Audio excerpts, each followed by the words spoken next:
박형님인 줄 알고 오셨다가 제가 올라오니까 실망스러우시죠? 죄송합니다. 분명한 것은 제 스스로 올라오고 싶어서 올라오는 게 아니라 환경이 저를 자꾸 이렇게 만들어서 자주 뵙는 것 같습니다. 그래서 너그럽게 용서해 주시기를 바랍니다. 오늘도 11시경에 이 연락을 11시 해가 12시 다 돼서 연락을 듣고 나름 안 올라오고 싶어서 무단히 애를 썼지만 어쩔 수 없이 그래서 우리 같이 기도하는 마음으로 오후에 주님이 어떻게 인도하실까 이렇게 기도하면서 오늘 지금 이 말씀을 준비했습니다. 제가 개인적으로 강해를 이렇게 하고 싶은 욕심이 있습니다. 마음이죠. 욕심보다는 마음이 있습니다. 히브리서나 또 선지서 중에 하나를 택해서 주님의 그 어떠하심을 증거할 것인가, 아니면 마지막을 살아가는 우리에게 경고하는 선지서의 말씀들을 좀 묵상할까 여러 고민들을 이제 하고 있었는데, 오늘도 이 시간이 주어지면서 히브리서 준비한 것은 별로 없지만 이제 잠깐이라도 보면서 히브리서 말씀을 볼까 하고 이제 제가 전에 이렇게 묵상했던 것들을 그렇게 보는데 마음이 안 가고 선지서 쪽으로 마음이 갔어요. 선지서 중에서도 저는 스가랴를 그전부터 좀 하고 싶고 호세아를 좀 하고 싶었는데 주님이 이상하게 스바냐로 가게 하시더라고요. 그래서 스바냐를 잠깐 오늘 준비를 불이 나게 좀 했습니다. 스바냐, 제가 이제 스가랴나 우리 지난번에 우리 윤철영 대님이 학교와 스가랴도 얘기하셨고 저도 뭐 틈틈이 스가랴서를 얘기했는데, 스가랴와 학개서는 아시는 것처럼 포로 귀환 후에 성전 재건을 위해서 그들이 이제 이스라엘 백성을 독려하고 격려하고 또 때로는 권하고 이런 시간들이라면, 스바냐는 아시는 분들은 아시겠지만 그가 므낫세 시대부터 여호와김 시대 사이에 이제 활동한 선지자인데, 특별히 요시아에게 가장 영향력을 많이 행한, 그래서 요시아가 잘 아시는 대로 요시아가 종교 개혁을 할 수 있도록 격려하고 독려하고 했던 선지자 중에 하나입니다. 그래서 예레미야와 함께 영향을 많이 준 그런 선지자로 이제 뭐 혹시 모르시는 분이 계시면 아시면 좋을 것입니다. 스가랴 학계는 성전을 건축할 때, 이 요시아는 이 스바냐, 오늘 공부할 이 잠깐 볼 스바냐는 그 요시아에게 가장 우리가 잘한 것처럼 요시아의 종교 개혁은 너무 잘하시잖아요. 이 종교 개혁에 영향을 준 선지자 중에 한 사람입니다. 예레미야도 있죠.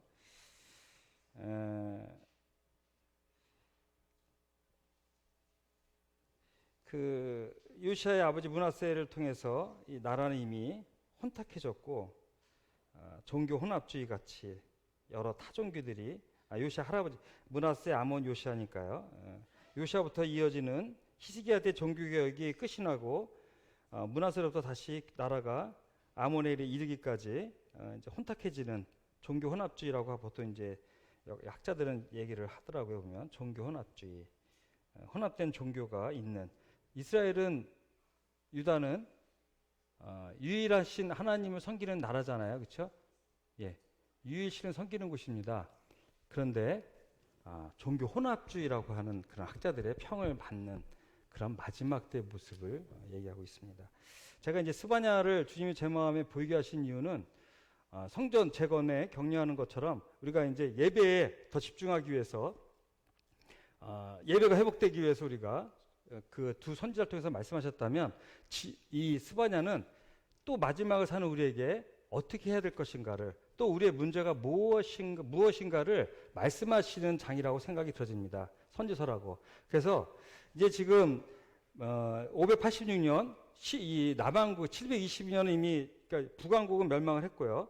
이때 시대를 보면, 요시아 때를 보면 북왕국은 멸망을 했고, 이제 그 남왕국 바벨론에 의한 멸망이 앞으로 44년 정도 남았을 때예요.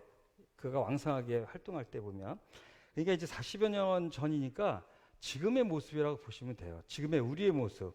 그래서 참 교훈이 되는 말씀이라고. 그래서 제가 이렇게 조금씩 보다가 딱 눈에 들어왔어요, 이 말씀이. 그래서 불이 나게 이제 잠깐 준비하고 이제 말씀을 보게 됐습니다. 그래서 정말 우리에게 마지막 우리의 문제가 뭐지? 라고 보는, 물론 이제 우리 한 시간을 통해서 그걸 다 얘기할 수는 없지만 오늘 이제 그 초반을 이제 다룰 건데요. 우리의 문제가 뭐지? 라고 볼 수 있는 그런 말씀이라고 생각이 들어집니다. 참 요시야, 저는 왕 중에 다윗보다 요시야를 더 정이 가요, 마음이 가고. 왜냐하면 다윗은 사울 때 사울왕 이후에 그가 왕을 세울 때 이렇게 종교 개혁을 할 필요가 없었어요. 성전을 건축하고 성전을 준비하고 또 이제 전쟁에 몰두하면 돼요. 같이 한 마음이 돼서. 근데 이 요시야 때는요, 이미 나라가 엉망진창이 됐을 때거든요. 유일신이 아닌 그냥 혼합 종교, 지금 얘기했듯이. 그래서 오히려 다윗 왕보다 더 어려운 길을 갔던 것이 이 요시야 왕이거든요. 그래서 에레미야가 그가 죽었을 때 성경의 기록이 남아있지 않지만 에레미야 애가라는 걸 지으면서 통곡을 했잖아요. 그래서 저는 요시야 왕이 더 마음이 가고 더 좋아요, 다윗 왕보다 개인적으로. 그래서 요시야가 나오는 장면 보면 마음이 뭉클뭉클해지고 막 그 감동이 이렇게 즐거움이 있고 합니다만 가슴이 아프고 죽을 때 보면 너무 맥없이 죽어갖고 그렇죠? 어쨌든 그런 이제 그런 왕의 개혁을 일으킬 수 있도록 동기를 준 그런 선지자인 것입니다. 제가 그래서 잠깐 이 요시야, 그러니까 므낫세부터 특히 아하스, 므낫세 이어지는 이 나라의 혼탁이 어느 정도인지 그 정도를 좀 잠깐 보기 위해서 요즘에 조금씩 본 장면들도 있지만 그냥 한번 같이 훑어보고 정말 심각하구나를 한번 이렇게 느껴보는 그런 시간을 갖도록 하겠습니다. 열왕기하 16장입니다. 그러니까 스바냐 본문 들어가기 전에 열왕기하 16장을 잠깐 보시면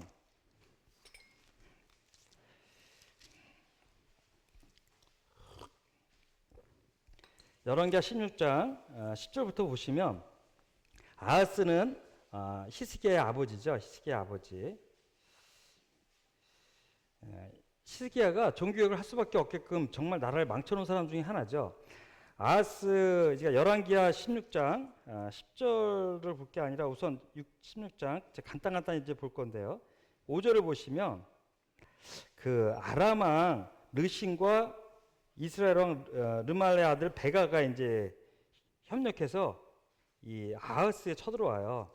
그래서 아하스가 모든 귀중품, 이게 금은 보화를 모아서 재물을 모아서 뇌물을 주고 아수르 왕을 부릅니다. 그래서 성공을 해요. 실제로 막아요. 이때 아람이 멸망하는 걸 알고 있어요. 이때 아람이 멸망을 해요.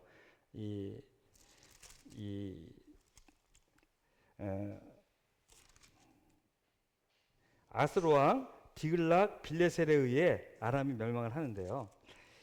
문제는 여기 이제부터 일어납니다. 아하스가 그 아수르의 왕 디글락 빌레셀을 만나러 10절에 이제 10절 보실게요. 10절 보면 만나러 갔다가 제단을 한번 봐요. 10절에 보면 데메섹에 갔다 거기 있는 제단을 보고 아하스 왕이 그 제단의 모든 구조와 제도의 양식을 그려 제사장 우리아에게 보냈더니, 이제 그 당시에 대제사장이 우리아이겠죠. 우리아에게 보냈는데 11절에 보면 이 우리아라는 사람이 그 왕이 시킨 대로 제단을 만들었어요. 뭐 아시는 분은 잘 아시겠지만. 그래서 12절에 보면 왕이 다메섹에 돌아와 제단을 보고 제단 앞에 나아가 그의 제사를 드렸는데, 정말 문제가 뭐냐면 이 번제물과 소제물을 드리는 제단을 드렸는데, 이 14절에 보시면 성전 앞에 있던 놋제단, 번제단입니다. 이 번제단을 여호와의 성전 사이에 그러니까 그 새 제단과 성전 사이에서 새 제단을 이 번제단 앞에 갖다 놓고 그 중간에 있던 그러니까 아수르에서 이 모형을 따라 만든 제단을 성전과 어떤 이제 위치에 놓고 그 사이에 번제단을 옮겨다가 어디다가 뒀냐면 제단 북쪽에 그것을 두니라. 제단 북쪽에다가 구석으로 옮겨놨어요. 그 다음에 15절 보면 아하스왕이 제사장 우리아에게 명령하여 이르되 아침 번제물과 저녁 소제물과 왕의 번제물과 그 소제물과 모든 국물의 번제물과 소제물과 전제물을 다 이 큰 제단에 불사르고, 아수르에서 갖고 온 제단, 그 모형대로 아수르가 섬겼던 그 제단에 그 모형, 그 제단에 드리려는 거예요. 이거를 불사르고 또 번제물의 피와 다른 제물의 피를 다 그 위에 뿌리라. 오직 이게 중요합니다. 노제단은 내가 죽기 여쭐 일에만 쓰게 하라 하매.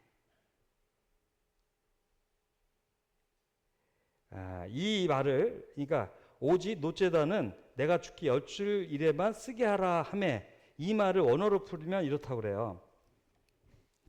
내가 그것에 관하여 그 제단에 이 번제단에 관하여 좀 더 생각해보고 조치하겠다. 내가. 누가요? 내가. 하나님 율법을 어기고 솔로몬이 그 어떤 산을 정해서 거기에 이 자기 아내들을 위해서 많은 우상 제단들을 만들었지만 그는 성전에는 갖고 들어오지 않았거든요. 그리고 다른 우상 이 왕 악한 왕들도 제단을 만들었지만 성전에 이것을 짓기 시작한 건 누구냐면 아하스가 시작하고 므낫세예요. 므낫세. 시작을 한 겁니다. 아하스가 처음으로. 제가 알기로는 그렇게 기억이 돼요. 알고 있어요. 아하스가 처음 이제 놋제단 하나님 성전 앞에 아수르의 제단을 만들어 놓고 놋제단은 뒤로 북쪽으로 밀어놔 버렸어요. 그리고 내가 그것은 좀 더 생각해 보고 조치해 줄게. 두려움. 우리 지난주 일요일도 경외심에 대해서 많이 얘기하셨는데 경외심이라고는 손끝만큼도 없는 시대가 되어진 것입니다.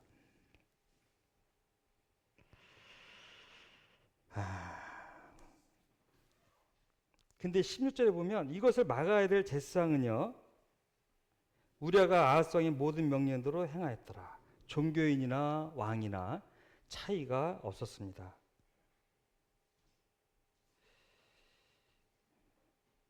그 다음에 밑에 보면 또 나쁜 짓을 또 계속해요. 이 정도만 하고요.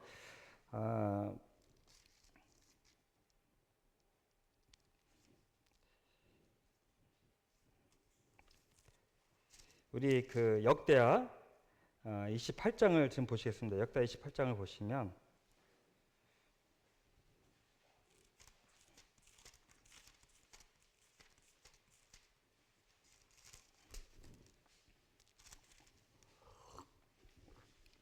역대하 28장 23절부터 좀 보시면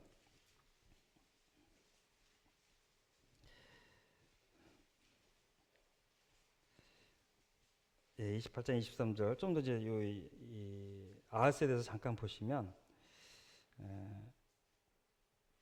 자기를 친 다메섹 신들에게 제사에 이르되 아람 왕들의 신들이 그들을 도왔으니 자 아람의 왕들의 신들이 그들을 도왔으니 나도 그 신에게 제사하여 나를 이제 이 아람이라는 것보다는 아수르로 보시면 더 맞습니다.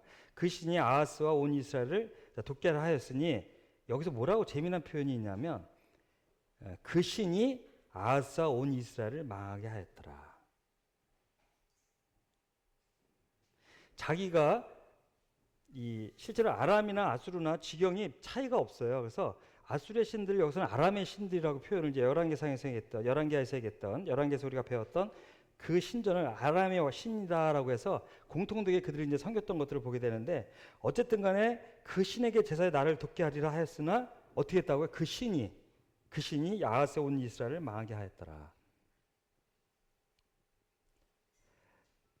하나님만이 우리에게 참 복, 세상에서 말하는 복이 아니라 참 복을 주실 수가 있습니다. 하나님만이 이 나라를 공의와 진리로 다스릴 수 있고요. 하나님만이 교회를 평안 가운데 한 성령 안에서 한 마음을 품게 할 수 있는 사랑의 하나님이십니다. 그렇죠? 왜죠? 하나님만이 사랑이시기 때문이에요. 그 우상 아무도 사랑의 신이 없어요. 욕심이지. 욕심이고 음행하고 더럽고 가정을 파괴하고. 왜냐하면 거기에만 가면 남자나 여자나 음행으로 제사를 드리는 것들이 그 당시 우상의 현 주소였거든요. 본래 모습이었습니다. 그래서 가정도 파괴가 되고 거기엔 사랑이 없어요. 음란과 욕망과 탐욕만 있을 뿐이거든요. 그런 것이 있는데 나라가 평안해질 수 있고 가정이 평안해질 수 있나요? 절대 안 되죠. 자기가 뭔가 도움을 받고자 했던 신에게 그들은 나라가 점점 멸망으로 가는 결과를 보게 됩니다. 자, 그래서 나를 돕게 하리라 하였으나 그 신이 아하스에 온 집 이스라엘을 망하게 하였다. 자, 우리 다시 이렇게 보시고 열왕기하를 다시 한번 돌아가겠습니다. 열왕기하 23장을 보시면 열왕기하 23장 5절부터 이렇게 보시면, 지난번에 잠깐 한 절 정도 본 적이 있는데 5절부터 쭉 보시면 천천히 한번 보겠습니다. 요시아가 종교개혁을 하고 있는 중에 하는 말이에요. 옛적에 유다 왕들이 세워서 유다 모든 성읍과 예루살렘 주위의 산당들에 분향하며 우상을 섬기게 한 제사장들을 폐하며, 예루살렘 주위의 산당들에 분향하며 우상을 섬기게 한 제사장들을 폐했어요. 곧 바알과 해와 달과 별대와 하늘의 모든 별에게 분향하는 자들을 폐하고, 일월성신을 얘기하고 있죠. 바알, 모든 우상이 다 나옵니다. 우리가 가나안 땅에서 행했던 우상의 모습들이 다 나와요. 자, 바알이 나왔죠. 일월성신, 해와 달의 별, 이것이 나왔죠. 거기 또 제사장들이 있었어요. 이제 직업적인 제사장들이 있었어요. 또 중요한 6절에 보면 여호와의 성전에서 아세라상을 내다가, 누구 때 만들었나요? 므낫세 때 만든 거죠. 아세라상을 내다가 예루살렘 바깥 기드론 시내에 가져다 거기서 불사르고 빻아서 평민의 모지에 뿌렸어요. 그리고 그 섬기는 제사장들을 다 죽였잖아요. 요시아왕이요. 다른 장면에 보면 나오죠. 또 7절에 보면 여호와의 성전 가운데 남창의 집을 헐었으니, 이게 무엇입니까? 성전에는 항상 여사제와 남자들이 있었어요. 그래서 여자가 오면 남자들이, 남자가 오면 여사제들이 그들과 관계를 맺는 것이 하나의 의식이었어요. 그래서 우상이 빨리 퍼지는 거예요, 이게. 제가 전에도 몇 번 말씀드렸잖아요. 하나님을 섬기던 그들에게 신이라는 존재를 무시할 수가 없었어요. 근데 욕망을 참을 수가 없는 거예요. 나라가 흥해지고 평안해지면.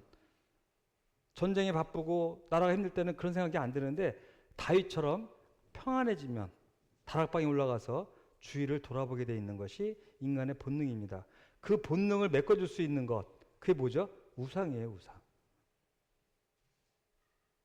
그 성전에 남자 창남들이 있었던 거예요. 남자들이. 여자들은 뭐 당연하고요.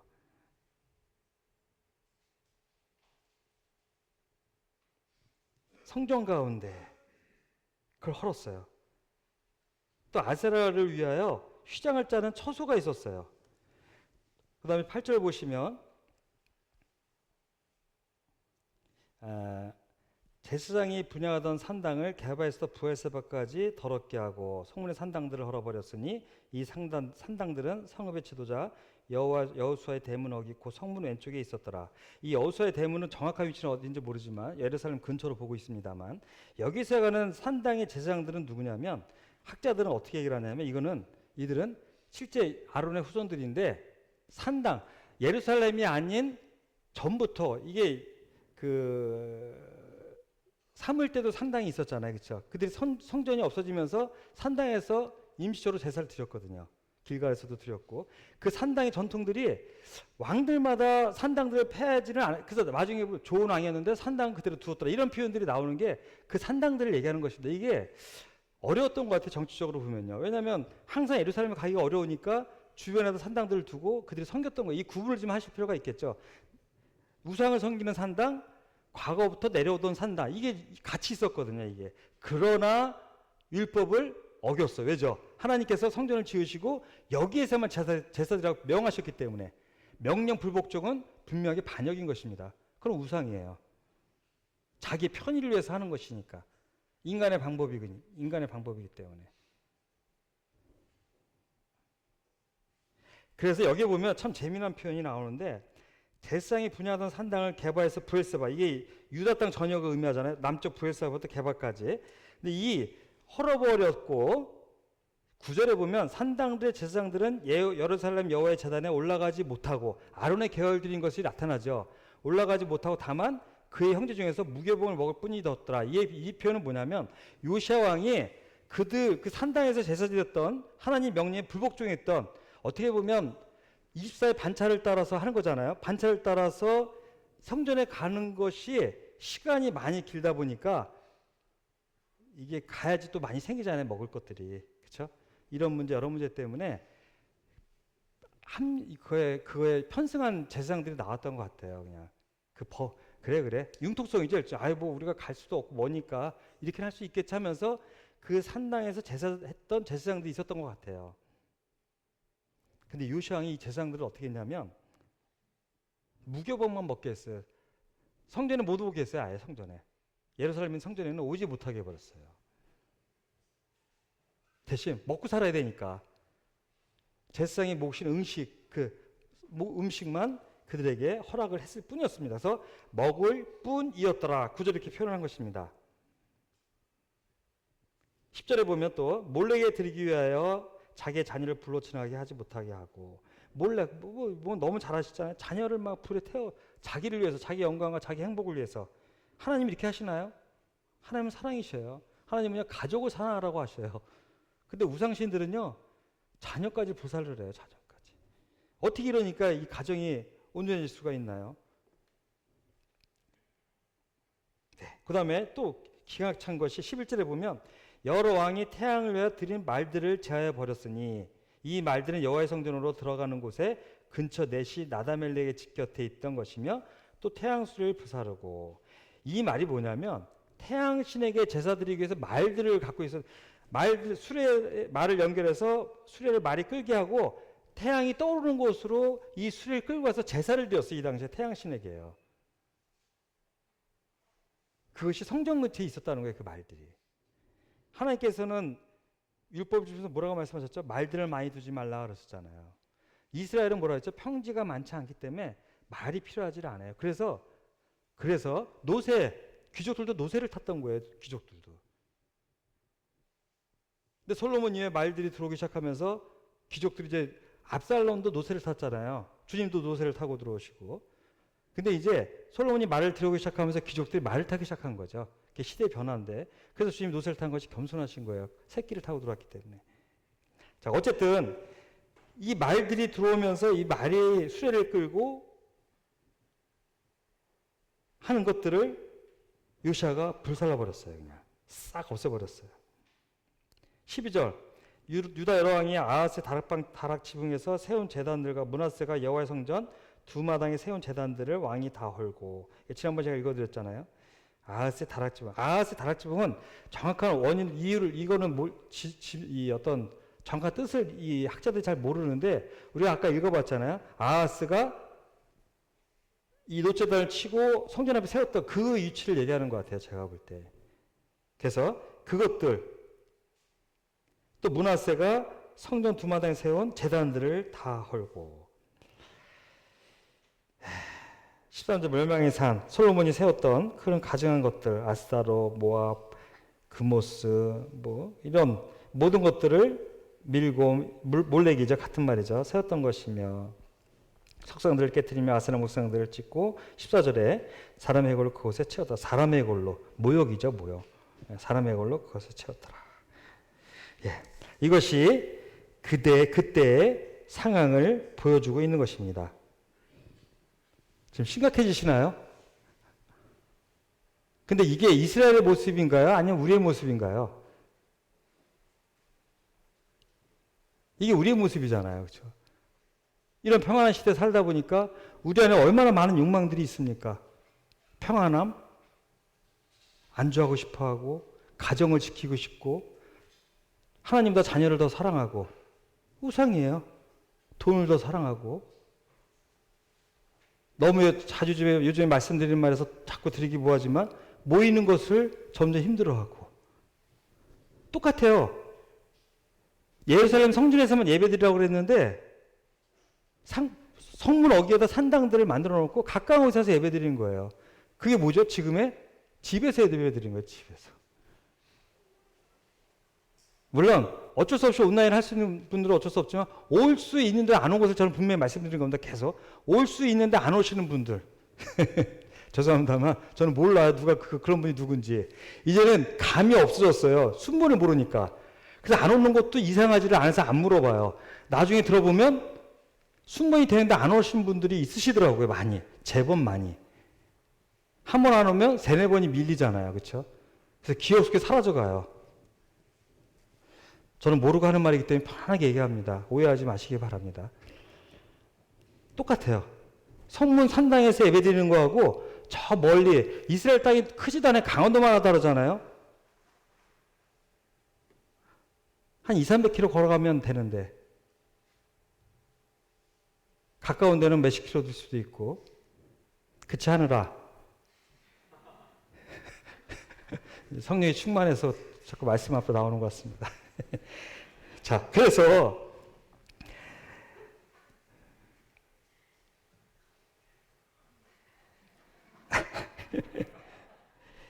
우리 역대하 36장을 잠깐 보시면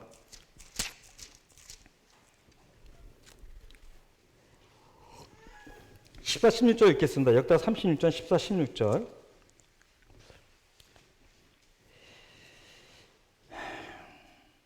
같이 한번 읽을까요? 14, 16절까지. 시작.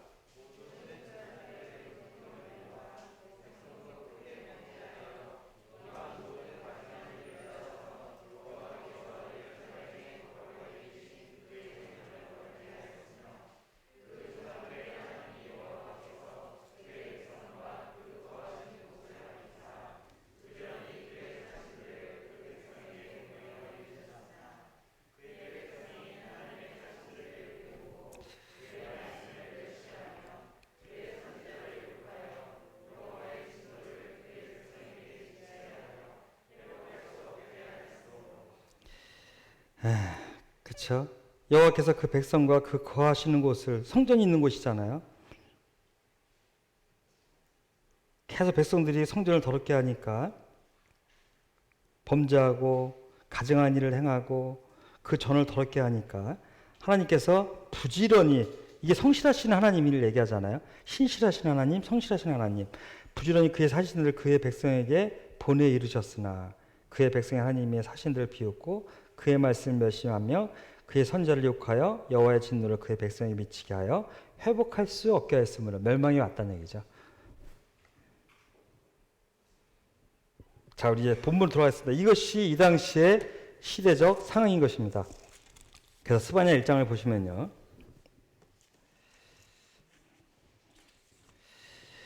아론의 아들 유다 왕 요시야 시대의 스바냐에게 임한 여호와의 말씀이다. 스바냐는 히스기의 현손이에요. 히스기의 왕손으로 알고 있어요. 그래서 현손, 손주의 아들이죠. 손주의 아들이요, 아말의 증손이요, 그달의 손자의 구시의 아들이었더라.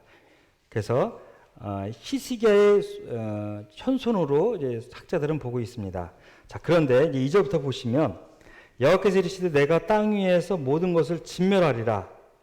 이제 여호와의 날을 예언하는, 이거는 궁극적으로 이스라엘의 멸망을 얘기하면서 또 멀리 뭐를 보고 계신 거예요? 이 땅의 멸망을 보고 있는 것이죠. 여호와의 날, 주의 날이라고 하는 것, 그것을 보고 있는데요. 내가 사람과 짐승을 진멸하고, 실제로 사람과 짐승을 다 진멸하지는 않았거든요, 바벨론이. 자, 내가 사람과 짐승을 진멸하고 공중의 새와 바다의 고기와 거치가는 것과 악인들을 아울러 진멸할 것이다. 내가 그 사람을 땅에서 멸자리라. 나 여호와의 말씀이다. 사람을, 이스라엘뿐만 아니라 다. 그래서 여호와의 날을 얘기하고 있는데, 어쨌든 간에 문자적으로 보면 이제 이 이스라엘의 멸망을 얘기하고 있습니다만, 내가 유다와 예루살렘의 모든 주민들 위해 손을 펴서 남아있는 바알을 그곳에서 멸절하며, 그마림이란 이름과, 이건 이제 우상의 제사장들을 의미한다 그래요. 우상의 제사장들과 및 그 제사장들을 아울러 멸절하며, 이제 계속 반복해서 쓰십니다. 그 제사장들을 아울러 멸절하며, 또 지붕에서 하늘의 뭇별에게 경배하는 자들과, 베드로가 고넬료에게 가기 전에 지붕에서 하나님께 이 계시를 받잖아요. 자, 이스라엘 백성들은 어디서 기도한다 그랬죠? 지붕에서. 그렇죠? 지붕에서 하나님께 기도하는 사람, 기도하던 모습이 있는데, 거기서 하나님이 아닌 하나님을 대신하는 뭇별에게 경배하는 자들과, 경배하며 여호와께 맹세하면서 또 여호와께도 맹세도 해요. 하면서 말감을 가리켜 맹세하는 자들과, 종합이죠. 종교 혼합주의 같이. 이게 말이 됩니까? 하나님 찾으면서 옆에 부처님 하는 게 말이 되는 것입니까? 중요한 건 이스라엘 백성은요, 어쨌든 하나님을 명목상으로 찾았어요. 재물을, 좋은 것을 안 드리고 나쁜 것을 드릴지라도 계속 하나님이라는 이름을 불렀어요. 그리고 이스라엘 백성 유다가 끝까지 멸망하지 않을 거란 믿음, 뭐라죠, 그거를? 근거 없는 근자감인가요? 뭐 그런 것들은 뭐죠? 성전이 있기 때문이었어요, 성전. 이미 다 더러워졌는데.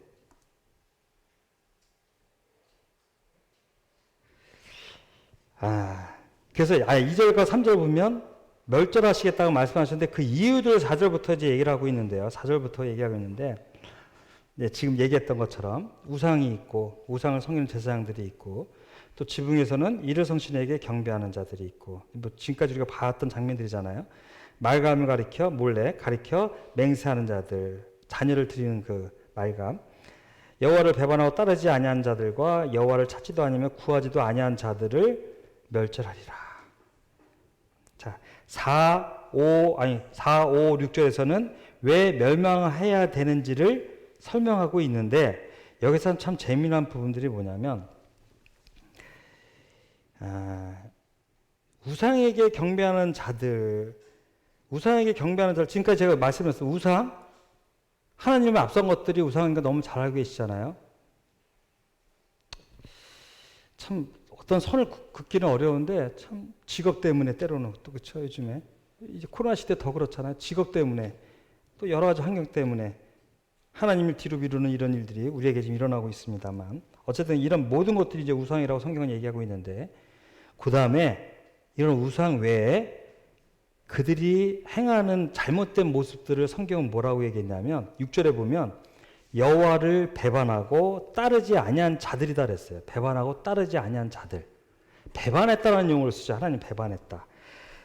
우리 스가랴 8장을 보시면요. 여기 손을 집으시고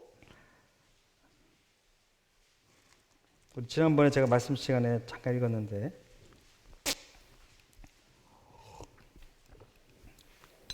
만군의 여호와의 말씀이 임하여 이르시되 만군의 여호와가 이같이 말하노라 내가 시온을 위하여 크게 질투하며 그를 위하여 크게 분노함으로.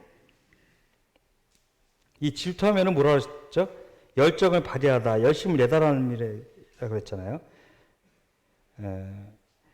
이 질투는요, 열정이 있기 때문에 나는 거예요. 열심이 있기 때문에 나는 거예요.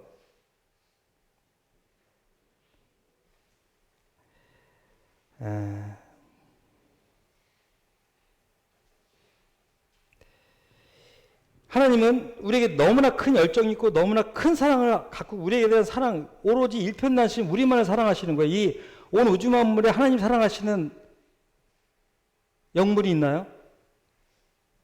우리예요. 유일하게 우리예요. 그렇죠? 아버지와 아들과 성령을 뺀 하나님이 끝까지 포기하지 않고 유일하게 사랑하시는 존재가 누구죠? 우리예요, 우리. 누굴 주시기까지? 독생자를 주시기까지. 이 열정으로 사랑했기 때문에 이것을 따르지 않으면 그 분노가 따라갈 수밖에 없는 거예요, 분노가. 요즘처럼 이렇게 유치한 분노가 아니라 자기 거절했다고 모녀가 사는 집에 들어가서 다 죽이고 거기서 하룻밤을 지낸 남자가 있잖아요. 이건 질투가 아니에요. 탐욕이고 이건 살인이에요, 살인. 이게 어떻게 질투예요? 자꾸 그런 데다 질투란 말 쓰니까 질투가 자꾸 부정적으로 들리는데 성경의 질투는 정말 아름다운 말이니까요. 하나님만이 참 질투할 수 있는 문제, 너무 자주 말씀해서 여기까지만 하겠습니다만 이 배반이라는 개념은 질투와 같은 개념이에요. 세상에서 어떤 사람을 배반했다고 그러죠?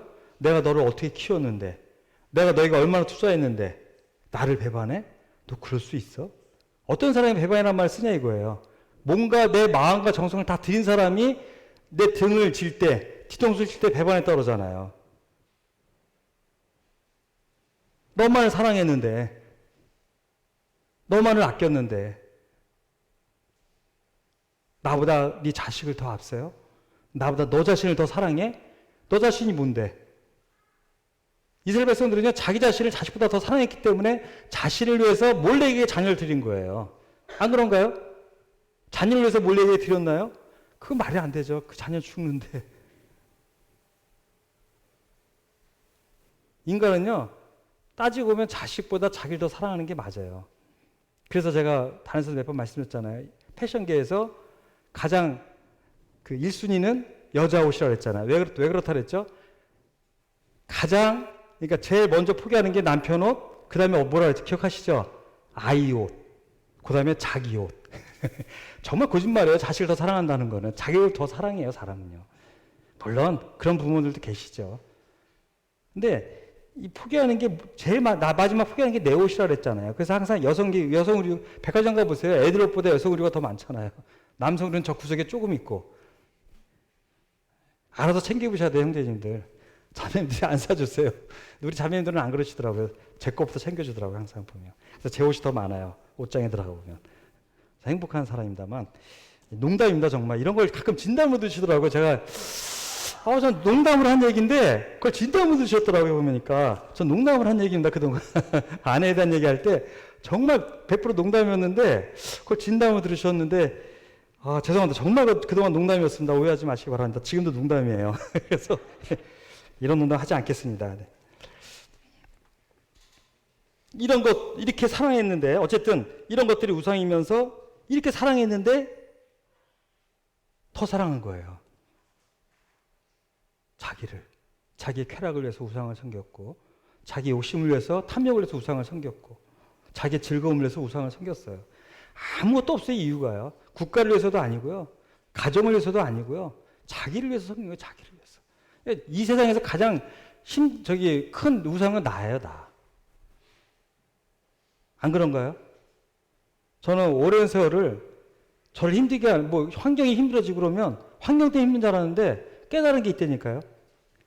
가장 나를 힘들게 할 것은 구원받은 이후부터 죽을 때까지 저예요. 환경을 받아들이지 못하는 나, 화가 난 나, 원망하는 나, 항상 나예요. 나. 제가 요즘에 되게 그걸 깨닫고 큰 걸 깨달았구나. 얼마 전에 이제 작년부터 막 이걸 생각을 하는데 근데 몇 년 전에 제 큐티한 책을 보니까 요즘 너를 가장 어렵게 하는 거 나 써놨더라고요. 그래서 알았어요. 옛날부터 지금까지 죽는 날까지 내가 나를 제일 어렵게 하는구나. 나의 가장 큰 우상은 저예요. 나의 자존심. 못 버리잖아요. 그렇죠? 자녀는 버려도 내 자존심은 못 버려요. 네, 그래서 하나님은 나를 위해서 하나님을 버렸다고 얘기하시는 걸 배반했다라고 얘기하시는 걸 배반했다. 자, 그 다음에 또 뭐를 얘기하시냐면 따르지 않고 배반했다 그랬잖아요. 그 다음에 뭐를 얘기하시죠? 여호와를 찾지도 아니하며 구하지도 아니한 자들. 사무엘상 12장 23절에 잘 아시는 거 안 찾겠습니다. 시간이 없어서. 나는 너희를 위하여 기도하기를 싫은 자를 결단코 하나님 앞에 범하지 않겠다는 사무엘의 고백이 있었잖아요. 자, 이것은 우리가 잘 아는 건데, 우리가 그러면 성경에서 도대체 어떤 것들이 또 죄가 될 수 있나를 한번 찾아볼 때, 우리 역대하 16장 12절을 보시면, 선한 왕으로 불려지는 아사왕이 나오는데요. 여기 재미난 장면이 이렇게 보면 있어요. 뭐가 있냐면, 역대하 16장 12절을 보시면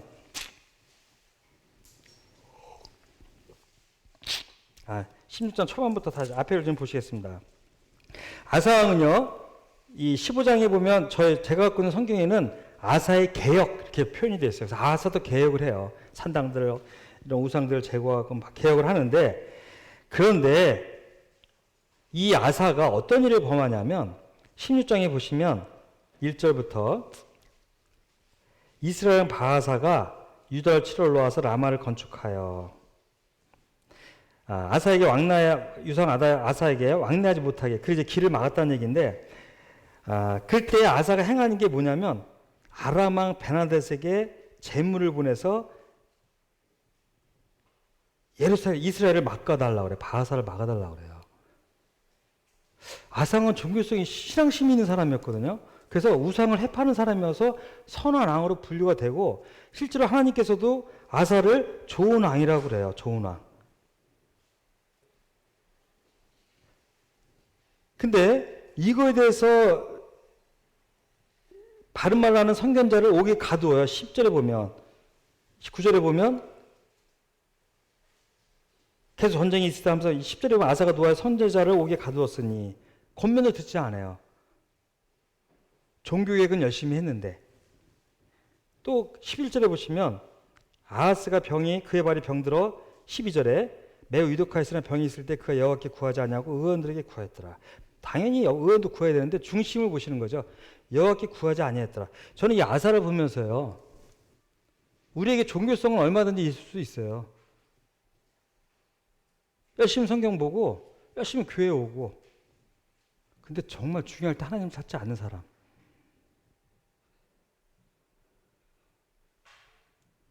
어떤 문제가 발생했을 때 하나님을 찾지 않는 사람, 아니,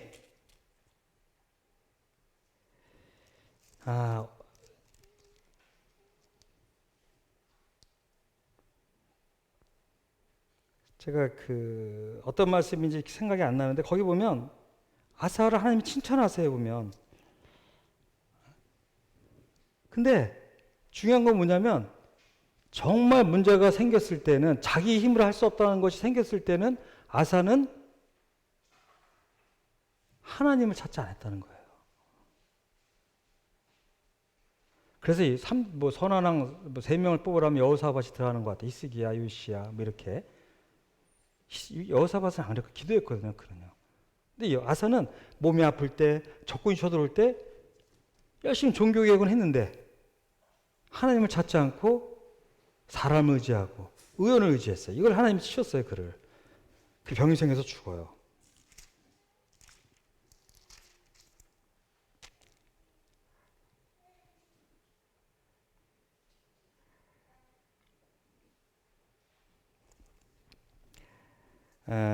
여기 보면 잠깐만요.